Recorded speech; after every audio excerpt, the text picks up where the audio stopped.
This is Tin Caps Baseball on 1380 The Fan and 100.9 FM. Tin Caps on Deck continues now here from Parkview Field, and our guest today, one of the many fine people who will try to make things go as smoothly as possible when you come to Parkview Field to see the Tin Caps play, and that is Morgan Olson. And Morgan, recently I talked with Jen Sylvester, and she commented about this is her 12th year here. You're not far behind, are you? I'm not. I'm 1 year behind Jen, so I'm also 1 day older than her. I don't know if you knew that. I'm 1 day older than her, but she's 1 year ahead of me career and school-wise, so. Yeah. What got you interested in wanting to come to the Tin Caps? Oh my. Played sports my entire life. That's probably everyone's excuse that wants to work in sports, is that they played sports. Not softball though, just volleyball, basketball. And I had some really, really, really amazing mentors that, whether they were coaches or my high school athletic trainer, Shank at Northrop, I just knew that I could make a difference in someone's life. So I followed the path of being a teacher to become an athletic director. Very quickly learned I do not have the patience for the classroom in my freshman year of college, so found out about sport administration and changed my major and never looked back. Where'd you go to college? Ball State University. There are a number of members on the staff that are former Cardinals. There is. Chirp, chirp. Chirp, chirp. So you get hired.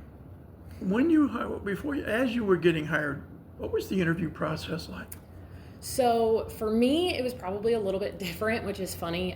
Tara Cahill, who had the marketing position after Abby, more of like a sales type position. I had actually job shadowed her when I was in college as a sophomore, and she was the marketing intern. So when I job shadowed her during a game, I fell in love with the role, with promotions. I didn't really get experience anywhere else before I kind of made that my path.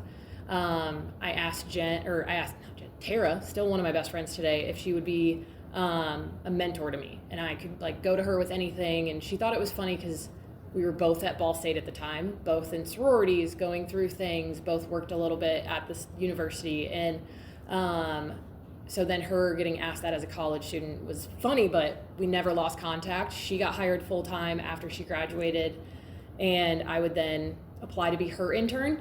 I went through the whole interview process of having an interview with Brent, then Austin, and then in person with Tara and Austin here. So still had all three, but she told me on my first day, because I started early, that she told me in an elementary school front office while Johnny was getting ready that she was leaving in 2 weeks. And I was shocked because she is an accountant, or was an accountant, that's what she went to school for. And she told me she knew instantly when she saw my application for the internship that it was going to be me, but she wanted to put me through it just to see how I'd handle all the interviews, and see if I vibed with everybody else like I did with her. So had the full-time internship in 16 with Ben Snyder, and we both had no idea if we were going to get hired on full-time or not, so you're kind of just tail between your legs, especially after season ends, and you're like, am I supposed to be here? Am I not? And then we both got offered a full-time role on the same day. I accepted pretty much on the spot, and Ben, work-life balance, he's in a way better role for him. Miss having him around, but wasn't for him, and we've been soaring ever since.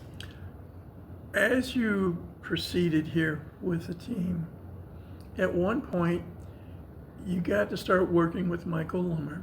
Mm-hmm. And how did that promotion come about, and what have you been able to learn from Michael that has helped you today? Yeah, after Tara left, he actually became my direct supervisor, so he's been who I've reported to my 11 years here. And then in the last couple years, he's really given me more insight into the role. I've sat down and chatted with him, just like Jen. I have a goal of being a vice president or a GM one day, or an assistant GM, if I want to stay in the minor league baseball world, and I just think that I have that capability. And so I've been very verbal about that with him, and just managing our department, or managing not our department, but tasks and different things like that, or schedules. And he's really been able to like explain things to me, or I've asked him questions, and we've had a lot of meetings of just tell me what's on your mind, or how should I handle this, or how would you handle this? And so he's always got the time for me. It feels like every time I stand in his door and I'm like, you got 10 minutes, it somehow turns into 2 hours. But he's just been very great of being able to pour into me, knowing that that's something I want for my future. And jobs have come up, and him and I have talked about it, and I didn't think I was just ready to make that jump yet or leave Fort Wayne, but with having an offer that was out there and me consider it, he very much has been like, okay, well, this moving forward, you're more involved with some stuff, just so then I can feel ready if something were to ever come up again. Couple of areas that you've been involved in has to do with what I call PA announcing, but not just one PA announcing job. Mm-hmm. You had a chance to help out Jared Parcell on game up in the second floor, PA announcing, so the crowd hears your voice, the lineups and coming into pit, yada yada. Mm-hmm. What's that experience been like? Scary. The first few times I was as nervous as all could be, shaky, all the things, because every single person can hear you, and if you mess up, if you say something wrong, last year or 2 years ago, I thought Tyler Robertson stole second, and even he looked up at the booth confused, and I was like, correction, that was not a stole, and the dugout lost it. So you have that stress of being able to pronounce people's names correctly or be fast and witty and things like that, but Jared's really helped me with that, and Tony and Melissa, thank goodness they're up there and they're vets, because they are patient and calm and helpful. But it was definitely something to cross off the work bucket list, and I really enjoy it. I think it's a lot of fun, and but Jared's the classic. You gotta have him around.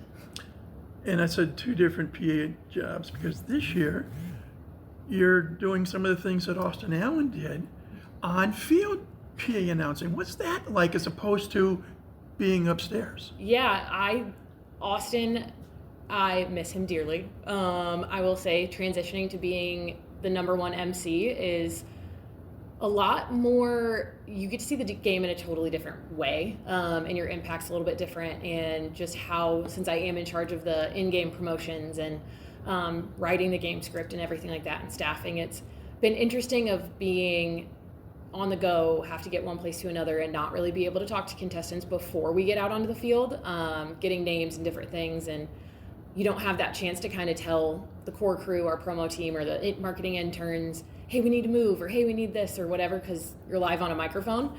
So that's been an adjustment, and I will say it is very different than the PA booth.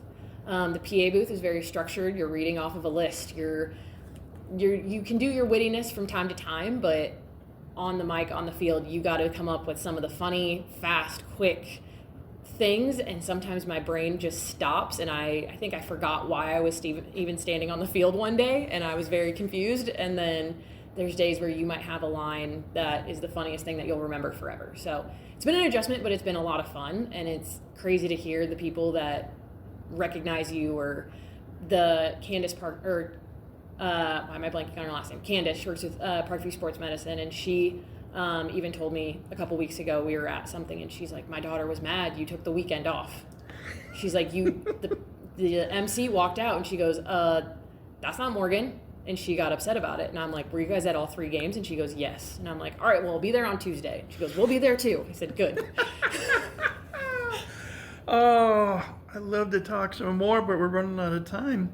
So we'll have to maybe come back another time. But again, thanks for spending time with us today, and continued success as you, like Jen Sylvester, at one point someday want to move up in the world of baseball, be it minor league baseball or otherwise. So good luck with that, and continue to have fun. Thank you so much. You're the best. That's Morgan Olson. We'll take a break, come back with more in a moment on the Tin Caps Radio Network. Whoops. Podcasts by Federated Media.